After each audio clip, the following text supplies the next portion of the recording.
Hello, it's Paul. You might know me as Skip from Phonographer.org. I just wanted to run through using Superimpose to create that image at the bottom right hand corner. So we'll go straight into Superimpose on the home screen, into the gallery, and download our background image, which is this image of a tree in the autumn. Then into the same menu to select the foreground image, and I've selected this image of my children with one of their friends at a local cafe doing their impression of the Beatles, Abbey Road. So I'll dive across to masks and select the magic wand tool, check the settings, and I'll just start clicking away and trying to pull out the part of the little boy that I want to use. If I go wrong, it's not a problem at all. Superimpose has the undo button, so feel free just to click away, experiment, and just undo. I'm going to go into the paintbrush and I'm going to manually select some areas.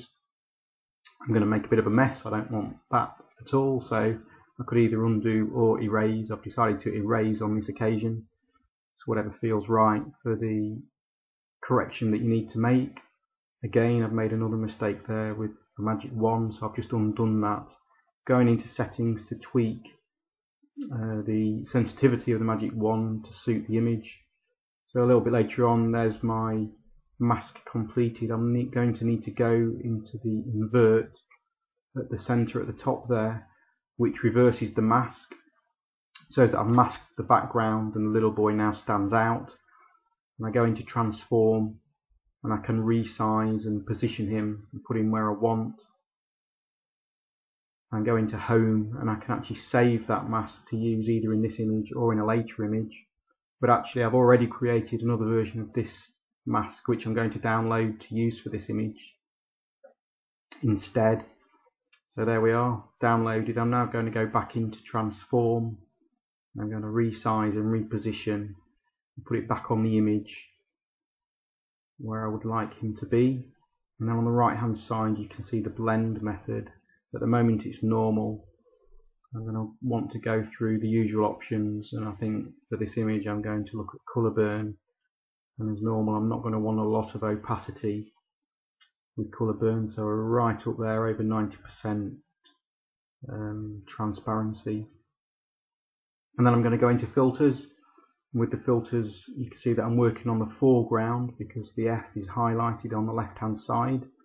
I'm starting with plenty of blur, which is that middle button, and then working along the top from blur, move across to exposure, brightness and contrast to tweak each setting to try and achieve the look that I'm going for. And again, I can move backwards and forwards between these options, so you don't need to get it right first time, just have a play around and see what feels right.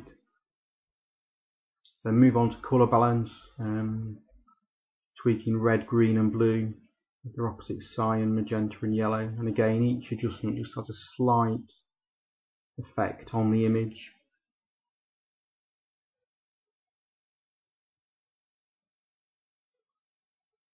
There we go. And the final filter is the hue and the saturation. And you can see actually that the foreground has really been washed away through those edits. So what I'll do now, I'll go back into exposure and contrast, and what I'm going to need to do is darken that foreground to really try and pull it out and make it stand out a little bit more.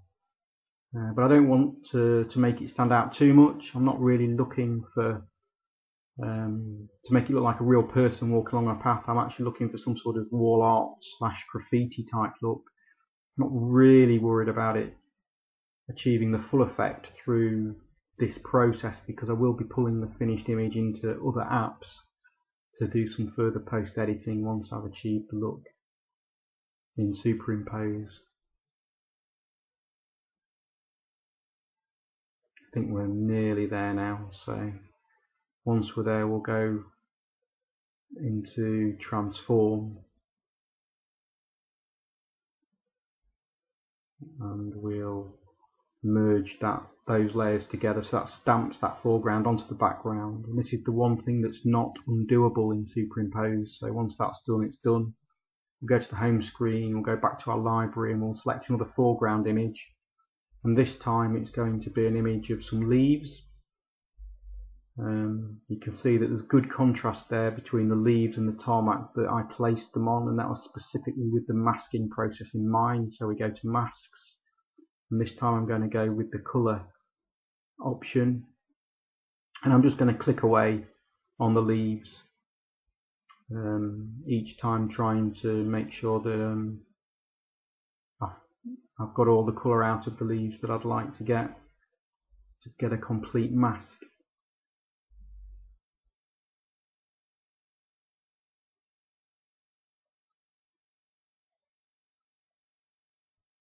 You can see, just have a quick look, there's a little bit on that last leaf, so I'll zoom in and have a click there. That looks about right.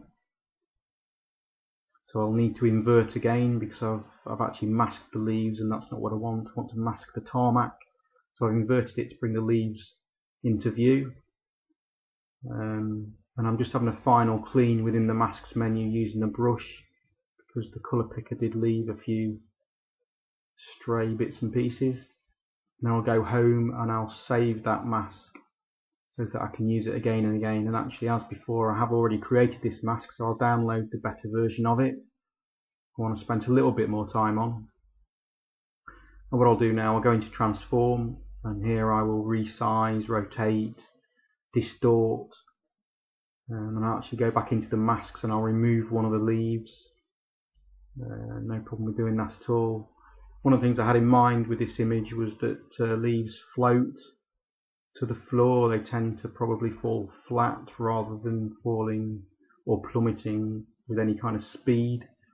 So distorting the image and making it look flatter as part of this process was something that I considered each time I stamped the leaves onto the background.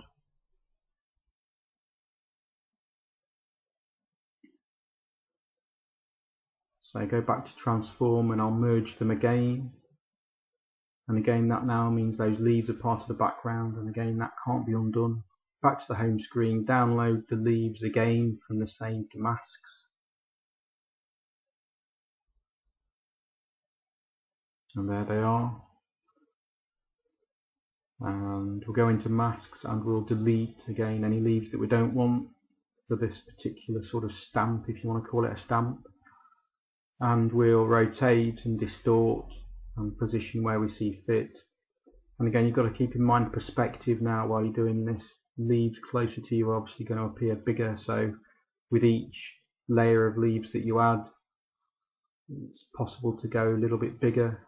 You may want to overlap some leaves to make it look more realistic. So you may want some leaves to overlap the graffiti to make it look more realistic. I won't repeat the process time and again, but you just repeat that process over and over, pulling that stamped mask into the image and transforming it as you see fit. So this is the final image. I'm on the home screen. I'm just going to go to export and put it into the photo library, and then pull it into any other apps to finish the look. Thank you very much for your time. I hope you found it useful.